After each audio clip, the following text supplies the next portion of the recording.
Today's show brought to you by redcon1.com. That's right. Click the link at the bottom of the podcast app in which you are listening to this on. Check them out. Use promo code T20Quartermiss. That's right. redcon1.com. There's nothing special about being American. None of you can define for me what an American is. I am the nation. I was born on July 4th, 1776, and the Declaration of Independence is my birth certificate. The bloodlines of the world run in my veins because I offered freedom to the oppressed.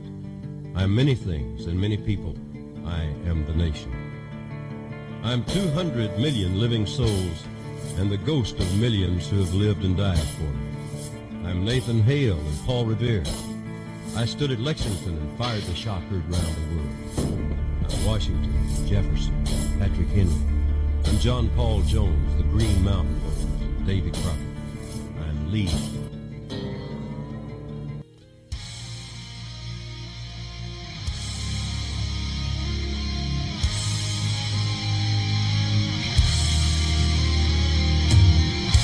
Coming to you from the DTOM Studios in the free state of Florida, sponsored by Maker's Mark Bourbon, this is Don't Tread on Merica.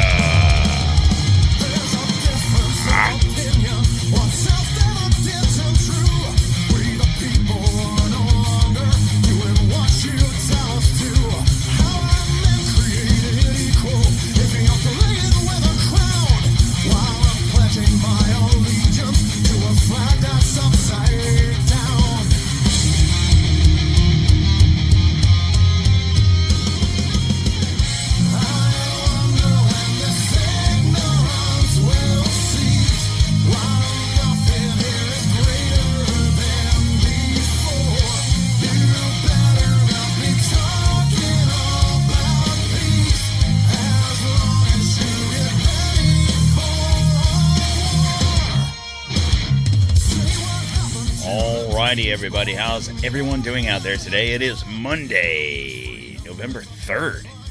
Holy shit. Year's gone. Year's gone. But anyway, November 3rd. How's everybody doing out there today? Couple of quick things. Please make sure, real quick, you're following the show on social media. Don't Tread on America on Facebook, Instagram, Truth Social, and the Ticker Talker. And, of course, on the Twitter X Machine, DTOM Podcast 1776. 76? I think it's 76. Anyway. If you guys have anything you want to get with me about, hit me up on those things. If not, if you're not on social media, that's fine. You can email me, Donq at DontTreadonMerica.com. And, of course, the website is DontTreadonMerica.com, guys. Also, make sure whatever podcast app you're listening to this on, that you're following the show. Follow the show. Subscribe. If you're listening to this on Apple or Spotify, leave a freaking review, okay? I know you're listening to it. I can see where the downloads are coming from. Not necessarily you personally, but I can see what app they're coming from, I guess is how I should say it. I can see what state they're coming from, too. So just know I'm always watching you. And if you want to see the illustrious DTOM Studios and see yours truly, you can watch this show on Rumble at DontTreadonMericaTV. Other than that, guys, if you want to help out the show, make sure you listen out for the sponsors. Go check them out. If you don't, you don't. Whatever. If you want to help out a charity, you can go to the DTOM Store. The links are on the bottom of the podcast app in which you're listening to this on, also on the website. And you can help out a charity. Buy some swag. I don't care about the money. It's not for me. It's going to them. It's to get the word out. So let's go. Let's crank this show up and let's get the frickin' rocking and rolling. You know how we do. It is Monday. I'm going to crank it up. Rip the knob off. On your drive home down eastbound I-4, traffic is kind of backed up. It's my radio voice. A little bit of Damn Yankees. Don't Tread on America version. Courtesy of one Ted Theodore Nugent. You guys know the words. Sing along. It's going to be a good show. Good show today. We're going to talk about some crazy shit. Like always. That's what we do around here. Let's rock.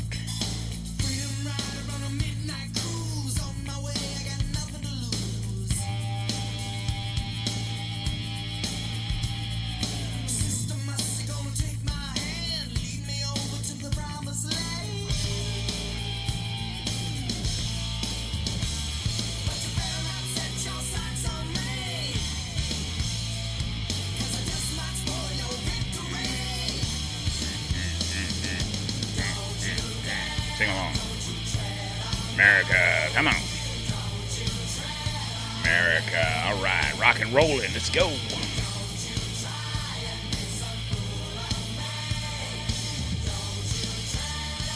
Merica. All right, guys. Today, we're going to talk about the Lost Empire of Tartaria and the Deep State's cover-up. Oh, yeah. Welcome, truth seekers, to another episode of Don't Tread on Merica, the podcast where we dive deep into the mysteries that history has forgotten, or maybe, just maybe, was forced to forget. Of course, I am your host, Donq, and today we're embarking on a journey that's as wild as it is fascinating. The Lost Empire of Tartaria. If you've never heard of Tartaria, buckle up, because this is one of those stories that starts with a grain of truth and spirals into a labyrinth of conspiracy, intrigue, and questions that'll keep you up at night. Was there a global, advanced civilization that spanned continents only to be wiped out from the history books by a shadowy cabal we now call the Deep State? And why would they do it? And what evidence is out there to back this up or tear it down? We're going to unpack it over the next 26 hours. Now, we'll probably go to about an hour with a couple commercial breaks. Keep us grounded. So grab your coffee, grab your whiskey, grab your water if you're at work, grab you, a W energy drink. Whatever you're doing, do it, because settle in, because we're going to rock and roll here. And of course, if you're watching this on DontTreadonMericaTV on Rumble, you'll see that I'm drinking out of my Don't Tread on Merica whiskey glass. You guys probably thought, no, that's a piece of crap.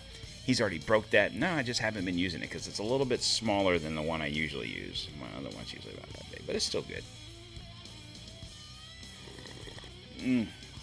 Yeah. So, are you guys ready to rock and roll? I hope you are, because we're going to get into it. I guess I should touch on a few things. Obviously, today's the 3rd. They did do emergency funding on the snap, so maybe no riots. Not yet.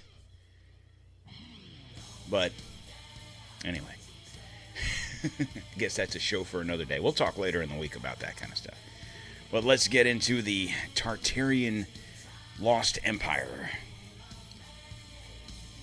and see how things pan out for us all. Are we going to die? Are we going to go the way of the Tartarians? I don't know.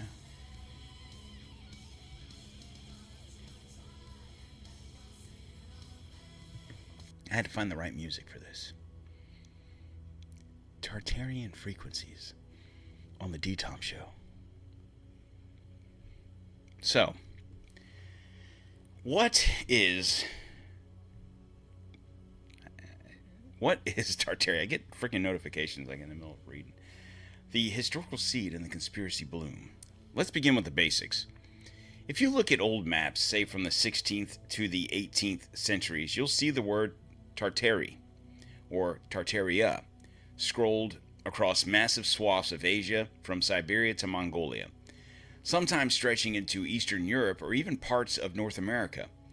These maps, like those by cartographers such as Abraham Ortelius or John Speed, label the region as home to nomadic tribes, often descendants of the Mongols or the Turkic peoples. To Europeans, Tartaria was a catch-all term, a bit like saying the Wild West, for a place that didn't fully understand. It wasn't a unified empire with a capital or a king. It was a loose, almost mythical label for a vast, untamed frontier. But here's where things get juicy. In the past decade or so, a growing online community, especially on platforms like Reddit, YouTube, and of course Twitter, has spun this historical footnote into something much bigger. They claim Tartaria wasn't just a vague region, but a global, hyper-advanced civilization. We're talking a society with free energy, towering architecture, and a culture so sophisticated it makes our modern world look like a pale imitation. The story goes that this empire was erased from history, its buildings repurposed, its records destroyed, and its legacy buried under a literal and figurative mud flood. Yeah, you heard that correctly, a mud flood. But we'll get to that in a bit. So, what's this evidence? Proponents point to a few key things. First, these old maps, they argue that the consistent labeling of Tartaria across centuries suggests it was a real organized empire, not just a cartographer's lazy shorthand. Second, they highlight grand 19th century architecture like the ornate Bayeux Arts Building in Chicago or the massive pavilions of world fairs. These structures, they say, were built by Tartarians, not by the societies we credit, like the Americans or Europeans of the industrial age. They claim the timeline doesn't add up. How could young United States, barely out of the colonial diapers, construct something like the U.S. Capitol dome with such precision? Then there's the mud flood hypothesis. This is where things get really out there. Some theorists believe a catastrophic event, possibly in the early 19th century, buried Tartarian cities under layers of mud, leaving only their upper stories visible. You ever notice how some old buildings have windows half buried below the street level in places like Chicago or London? You'll see basements that look like they were once ground floors. Conspiracy folks say this is evidence of a deliberate cover-up, a way to hide the true scale of Tartarians' achievements. Now, before we get deeper, let's pause and acknowledge the mainstream view. Historians, the ones with the PhD and the dusty archives, say Tartaria was, as an empire, never existed. The term was a European misnomer used to describe nomadic groups like the Mongols, Tartars, and Kazakhs. The grand buildings, products of the Industrial Revolution, when steel, steam, and wealth fueled architectural booms.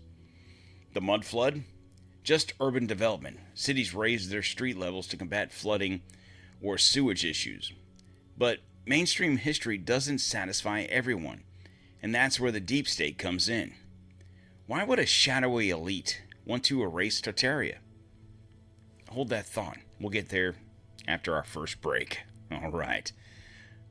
But before we dive into the why, let's pause for a word from our sponsor. Stay tuned because this rabbit hole is about to get much, much deeper.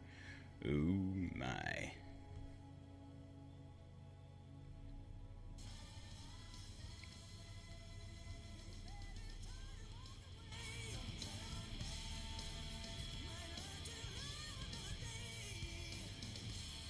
Surf the web with convenience and speed with NordVPN. Whether you're streaming, shopping, or working remotely, NordVPN keeps your data secure with top-tier encryption and lightning-fast servers worldwide. Unlock ultimate online privacy and access your favorite content from anywhere right now. Use promo code DTOM at checkout to score an exclusive discount on your NordVPN subscription. Don't wait, protect your digital world today. NordVPN, privacy you can trust. Offer valid with new subscriptions. Terms apply. Visit NordVPN for more details. All right, let's get back to it.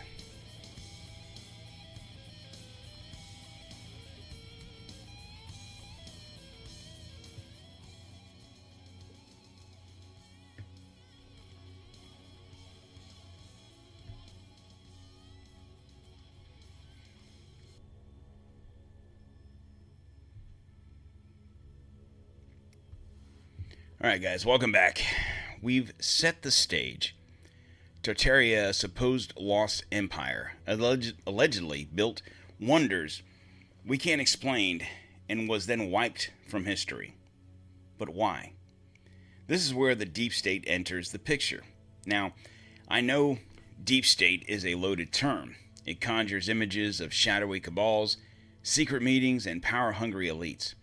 For our purposes, let's define it as a hypothetical group of influential figures, governments, corporations, or secret societies, who control narratives to maintain power. According to Tartarian theorists, this group had a vested interest in erasing Tartaria from history. So let's explore why. Reason 1, control of technology. One of the wildest claims is that Tartaria mastered free energy. Think Tesla level stuff, but on steroids. Some say they use atmospheric electricity, harnessing the Earth's magnetic field through devices like obelisks or cathedral spires. If true, this would have threatened the emerging fossil fuel industry of the 19th century. Oil barons like Rockefeller and industrialists building coal-powered empires wouldn't take kindly to a civilization offering limitless free energy. By erasing Tartaria, the deep state ensured we'd stay dependent on their controlled resources. Sounds plausible, right? But here's the catch. There's no hard evidence, no blueprints, no artifacts of such technology. Still, the idea of suppressed innovation resonates when you think about how many inventors, like Nikola Tesla himself, struggled against corporate gatekeepers because he also had this same mindset, and then he was disappeared, so to speak. And then reason 2, rewriting history for control. Another motive is narrative control. If Tartaria was a global civilization, it challenges the Eurocentric history we're taught, one where Western empires like Britain, France, then later America rose to dominate through their own ingenuity. Admitting a superior civilization existed could undermine their legitimacy of those empires. Think about it. If the deep state wanted to consolidate power, they need a history that justifies their rule. Erasing Tartaria and claiming its achievements, like those grand buildings, as their own would reinforce their authority. These ties into the world fairs of the late 19th and early 20th centuries. Theorists argue that these events were staged to dismantle Tartarian structures under the guise of temporary exhibitions. The 1893's Chicago World Fairs, for example, had massive ornate pavilions that were torn down almost immediately. Coincidence or cover-up? Reason 3. Suppressing cultural unity. Now, this is a deeper one. What if Tartaria, you guys leave me alone, represented a unified, harmonious global culture? Some theorists claim it was a borderless society, free of the divisions, national, religious, racial, that define our world. By erasing it, the deep state could perpetrate a fractured world order, easier to manipulate through wars and rivalries. This idea is appealing because they suggest a lost golden age, a utopia we could have had. But it's also where the theory gets shaky. There's no evidence of a singular Tartarian culture, language, or government. The historical Tatars were diverse, often warring tribes, not a monolithic utopia. So let's circle back to the mud floods that I talked about a little bit ago, because it's central to the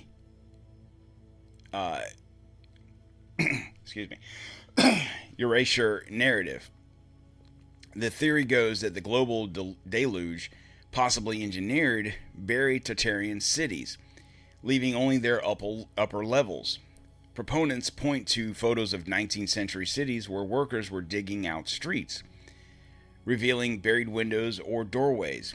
They also cite star forts, those weird star-shaped fortifications across Europe and America, as Tartarian energy hubs, not military structures. The deep state, they argue, rewrote these as their own to hide their true purpose. Now, historians have a similar explanation. Cities like Chicago raised their streets to combat flooding to improve sanitation. Star forts, just a clever design for arterial defenses. But when you see those half-buried buildings, it's hard not to wonder. So, what are the deep state's methods? How could you erase an entire civilization? Theorists say through a mix of physical destruction and narrative control.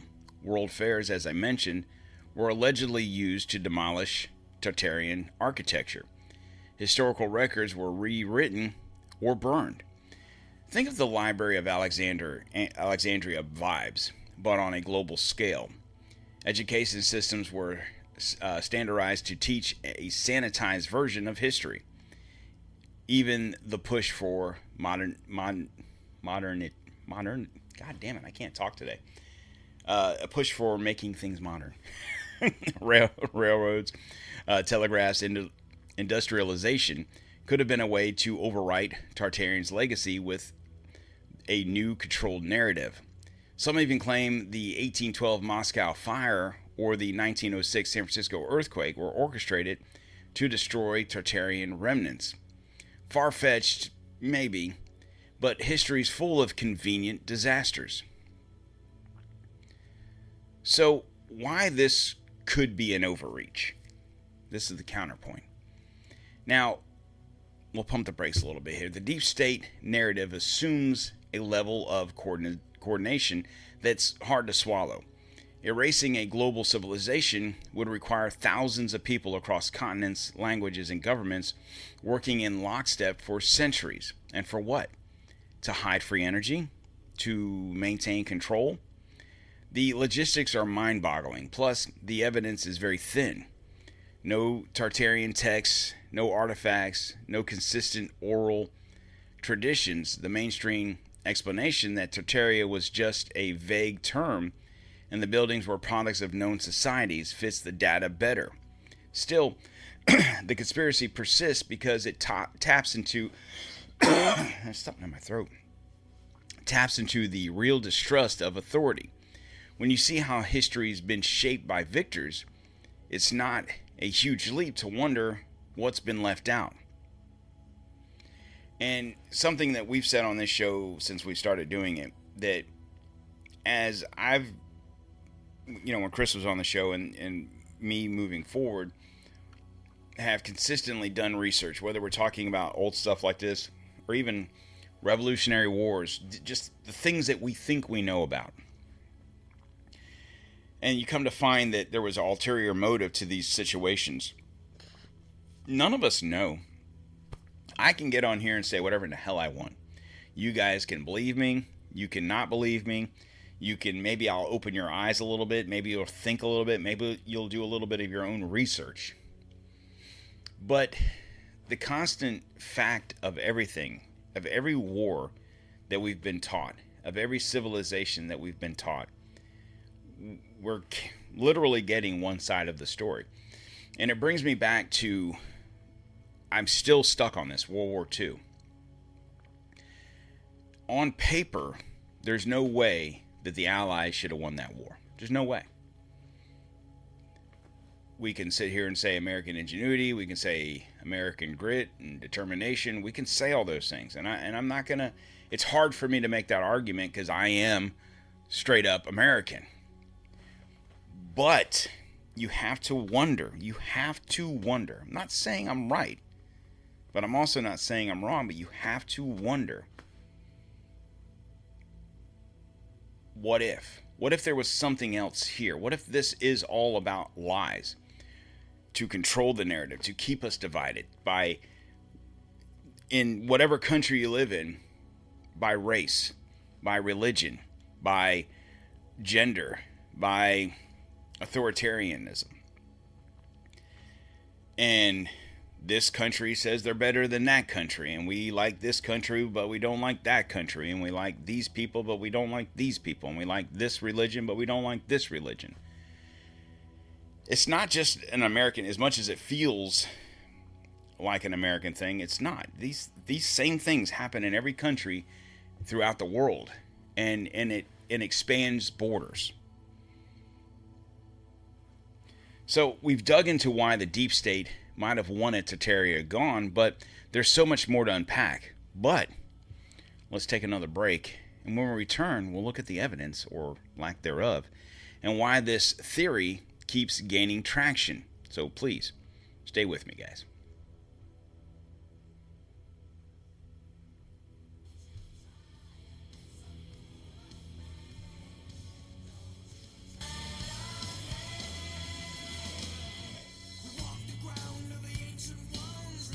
Alright guys, are you ready for a nicotine experience that breaks free from the ordinary? Say hello to Alp nicotine pouches. Crafted for adults who love nicotine and live boldly. Alp delivers perfectly moist pouches packed with bold flavors and premium tobacco-free nicotine. Choose your strengths 3, 6, or 9 milligrams for a smooth, satisfying hit that fits your vibe. No smoke, no spit, no hassle, just pure, flavorful freedom that you can take anywhere. Plus, every 10 gives you 20 pouches. That's 33% more than the competition. So your wallet stays happy too. Founded by Tucker Carlson, Alp isn't just about great pouches, it's about a better time. A portion of every sale supports real causes like tree planting or service dog rehabilitation. So you're not just choosing Alp, you're making a difference. Ready to ditch dry, flavorless pouches? Head to alppouch.com and make sure, or alppouch.com/DTOM, and you get 10% off your first purchase. Join the Alp movement and experience nicotine done right. Alp nicotine pouches, because you deserve more. We'll be back in just a second.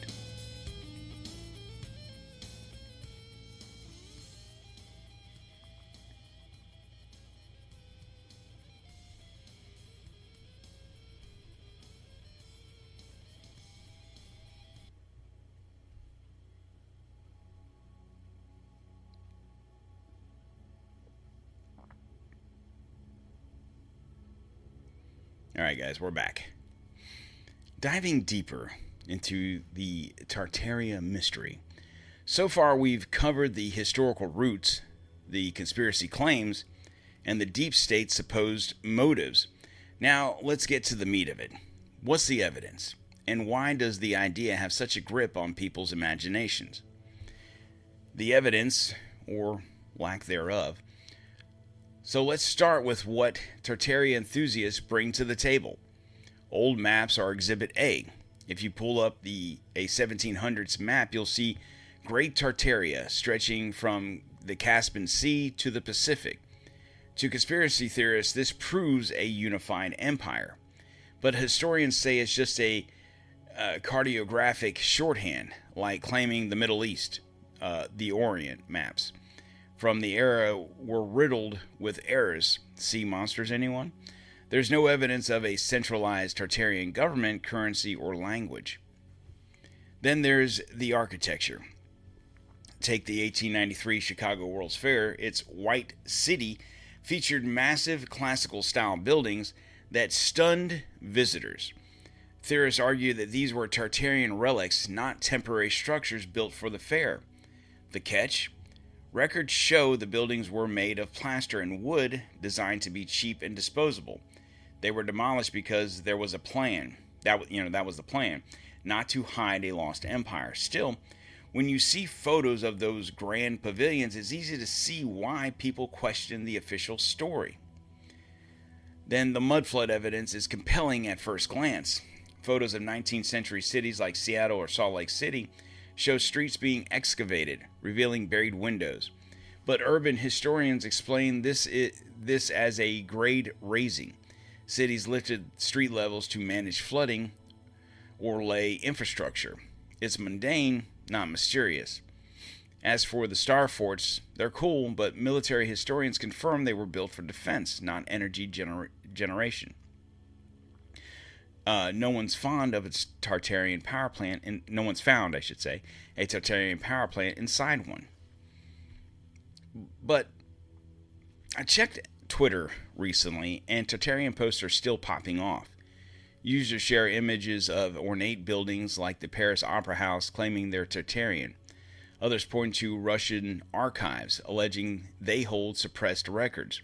But when you dig into these claims, it's mostly speculation. No primary sources, just vibes. That said, the community's passion is undeniable. They're asking questions mainstream history doesn't always answer. Like, why so many grand buildings were destroyed, and why certain technologies seem to vanish. So here's where I put on my skeptic hat. The Tartaria theory requires a massive leap. You need a global conspiracy spanning centuries with no leaks or artifacts. Compare that to, say, the Roman Empire, where we have coins, roads, texts, and ruins galore. Tartaria? Nada. The simplest explanation that it was a vague term and the buildings were built by known societies fits the evidence better. But let's not dismiss the appeal. The theory thrives because people feel lied to. Whether it's governments, corporations, or academia, there's a sense that the truth is being gatekept. Tartaria offers a romantic alternative, a lost golden age stolen by elites. It's like Atlantis or El Dorado, but with a modern twist. And the deep state angle, it taps into real concerns about power and control. Look at how history's been manipulated. Think of erased indigenous narratives or classified government files. It's not hard to see why people wonder what else has been hidden. And I go back to my history is written by the winners. We don't know what we don't know. We only know what we're being told. I wasn't alive 300 years ago, 400 years ago. I'm assuming no one listening to this was. And let's just think for a second that what I just said is true. It would take a global conspiracy to cover this up. Governments, blah, blah, blah. But you got to think. Back in the 1800s, there wasn't that many people. There was a lot of land. Why? If you look at some of these old maps where it says Tartaria, it also says Mongol China. It still gives names to these regions, these countries that were around back then. And you can also look at these maps, and it doesn't say Middle East, like they're referring to Middle East in a today state. But if you look at a map today, it doesn't say Middle East. It says Iraq, Iran, blah, blah, blah, whatever. It doesn't say Middle East. In old maps, that same region will call the countries different names. They'll call Palestine, and they'll call it Iraq, and they'll call it Persia, and they'll call it these areas. But they'll also write the Ottoman Empire, because the Ottomans ruled that particular part of the world for centuries. So it's not to say that map makers 400 years ago just tacked a label onto the map because it's just easier to explain away. They didn't call Europe Europe. They said France, Spain, Germany, blah, blah, blah, whatever, right? And then when it comes to history, it's easy to erase history.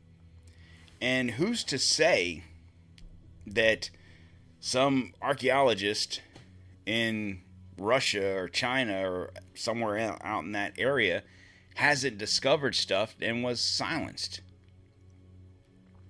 Like I said, we don't know what we don't know.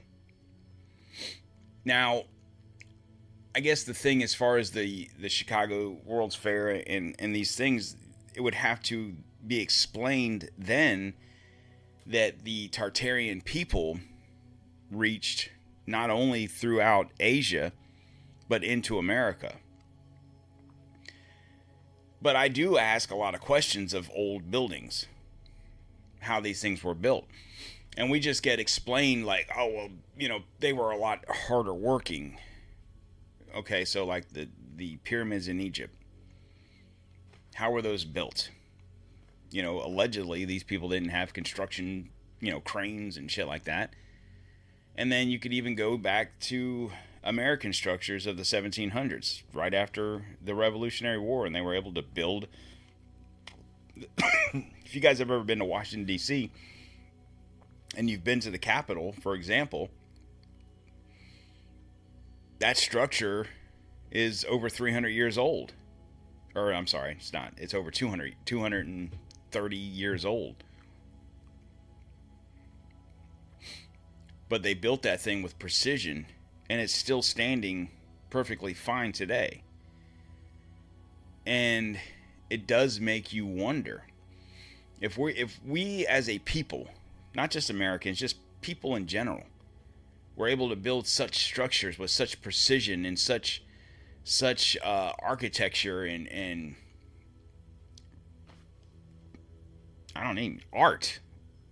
You know, what happened? Why don't we, or why can't we do these things now? And if you even go back to the Chicago World's Fair, I believe, if I'm not mistaken, that was the first time they used electrical lights in a massive scale. Now, there are some people that will sit there and tell you that there was Tesla coils that were powering that. It's not like today where they build a building, a Walmart, a grocery store, whatever, and they wire in power and then there's power. It wasn't like that back then. There wasn't electricity. People didn't have electricity in their homes. But they were able to make this happen just for a World's Fair that lasted, however long. I think it was a year, maybe. So, even if Tartaria is a myth, it's a mirror. It shows our distrust in institutions, our craving for meaning, and our love for a good story. The deep state erasing utopia, that's a narrative that hits hard in a world of surveillance and corporate monopolies. It's less about evidence and more about feeling like we've lost something great and that someone's to blame. We've got one more segment to go, and then where we'll wrap it up, explore the what Tartaria means for us today. Plus, I'll share some thoughts on how to navigate these wild theories without losing your mind. But we'll do a quick little energy dump real quick, so to speak. Right? Energy dump. So what could we be talking about? That's right, W Energy. Power up your day with W Energy. Get laser sharp focus and clean jitter-free energy with our sugar-free natural ingredients packed energy drinks. With over 10 unique flavors, W is your go-to for gaming, work, or crushing it at the gym.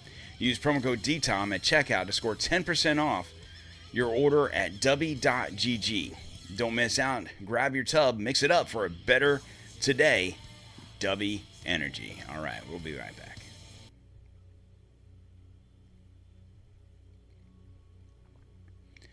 All right, guys, welcome back to the final stretch of our Tartaria deep dive.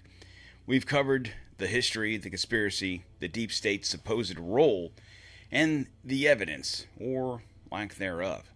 Now, let's talk about what it all means in 2025 and how we can approach these ideas critically but openly.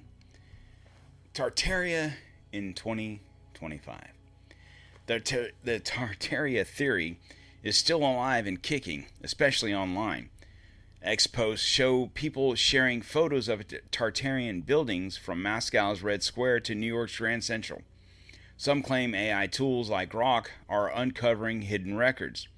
Though full disclosure, I asked Grok and it found nothing beyond what we've discussed. The theories evolve too. Some now tie it to ancient aliens or Atlantis, while others focus on suppressed energy tech. It's a choose-your-own-adventure conspiracy. So, how do we engage with this without a full tinfoil hat situation? First, ask for evidence. If someone claims Tartaria built the Eiffel Tower, demand primary sources, text, artifacts, something tangible.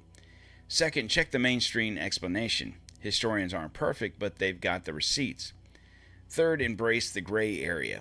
Maybe there's truth in the margins, like forgotten technologies or overlooked cultures. But don't let that pull you into unproven leaps.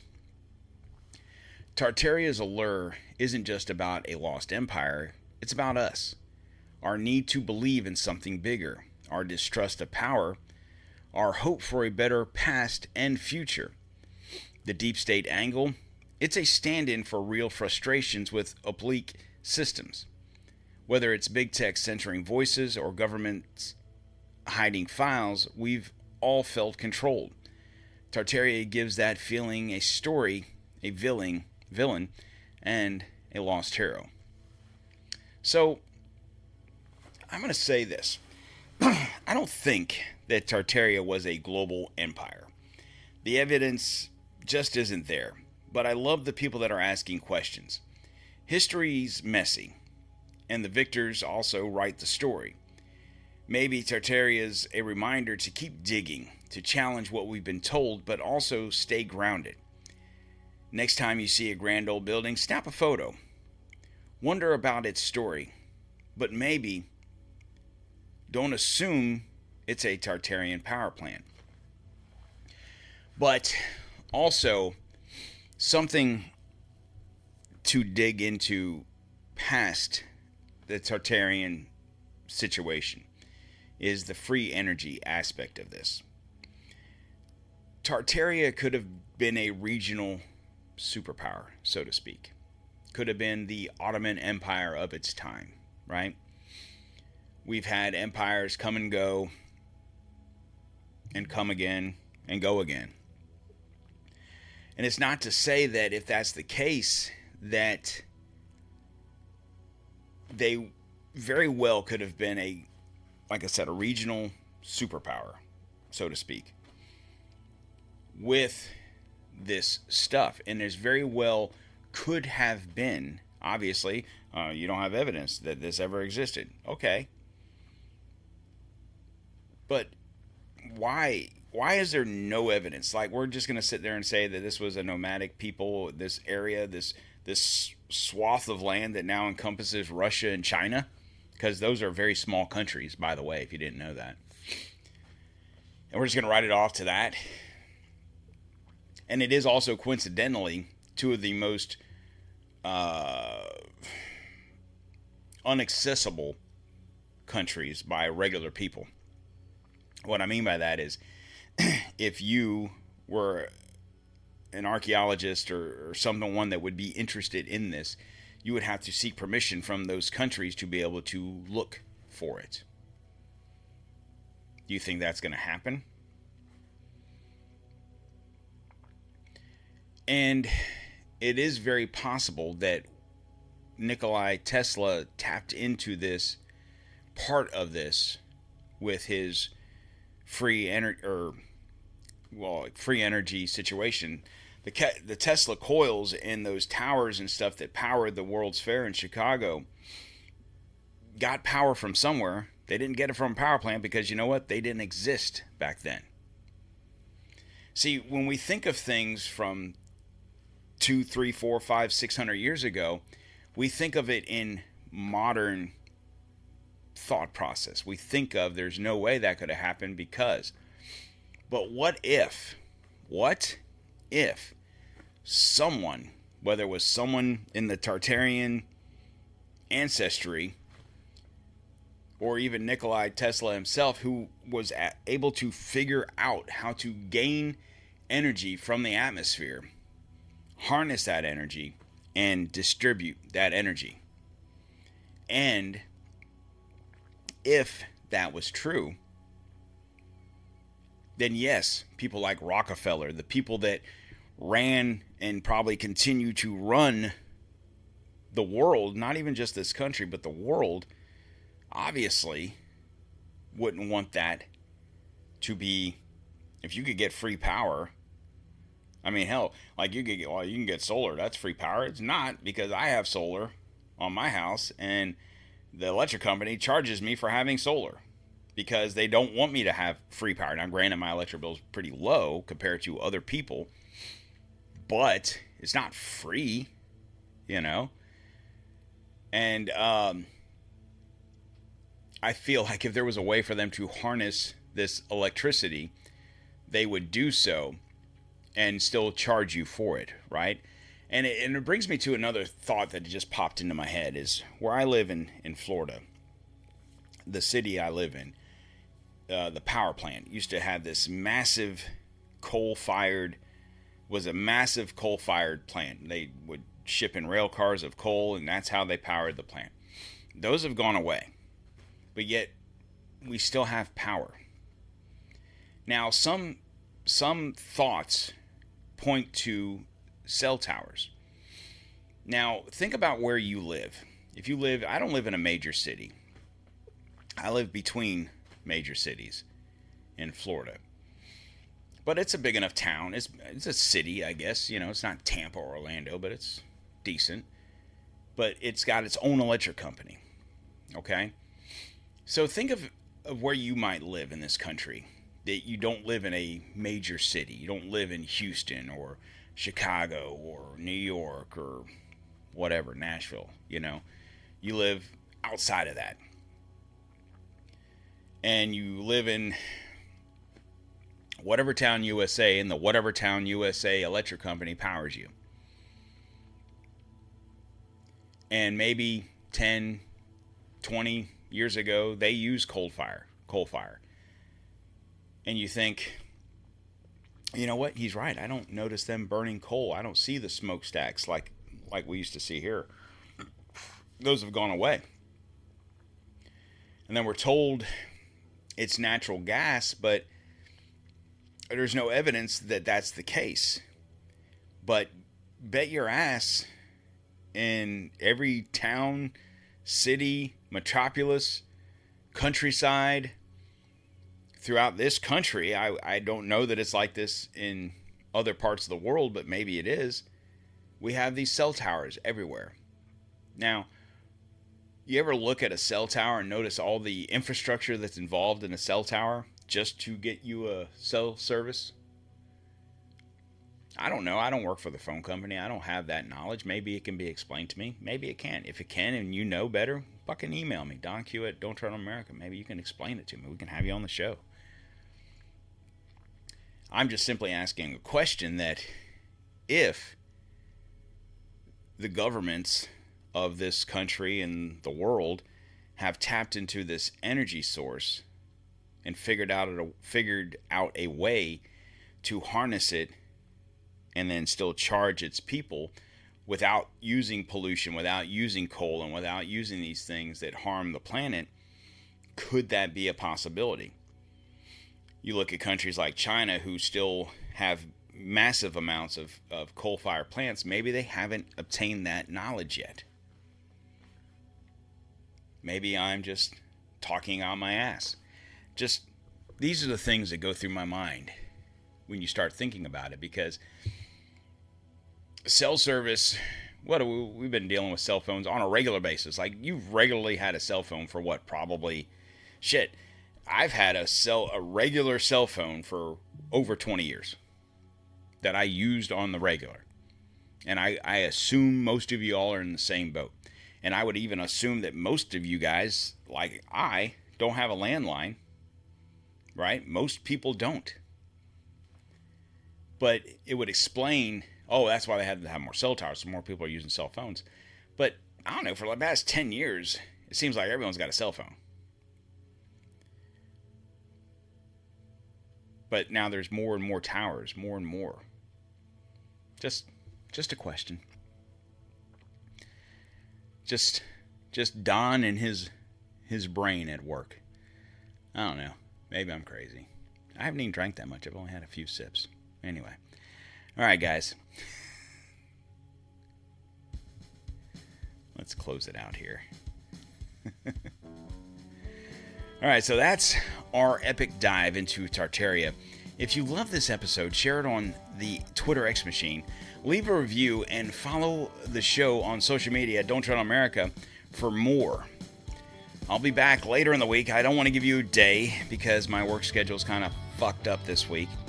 So I'm going to try and be back Wednesday, but don't hold me to it. But the best way to know is if you follow the show. Whatever podcast app you're listening to this on, make sure you're subscribed. Make sure you follow the show, and you'll know. So as soon as I do a show, it'll pop up. Boom. Shows up. I'm going to do some digging. I have a show written that I want to do Wednesday. It's already done, and it's probably going to piss a lot of people off. It very well could get this show canceled. I'll be honest with you. And if that happens, so be it. It is what it is. But I also want to dig into the Charlie Kirk situation. What haven't we heard? What's going on there? It's just, that story's kind of gone away. Right? All right, guys, make sure you follow social media. DontTreadonMerica on Facebook, Instagram, True Social, and the Checker Tower. Of course, Twitter X Machine, DTOM Podcast 1776. And like I said, go to the website, subscribe. I don't spam you to death. I don't have enough time for that shit. But you can go to the DTOM store, buy some merch, spread the word. Money goes to Tunnels to Towers. Other than that, you have a great day. I'll talk to you later. See you later. Peace.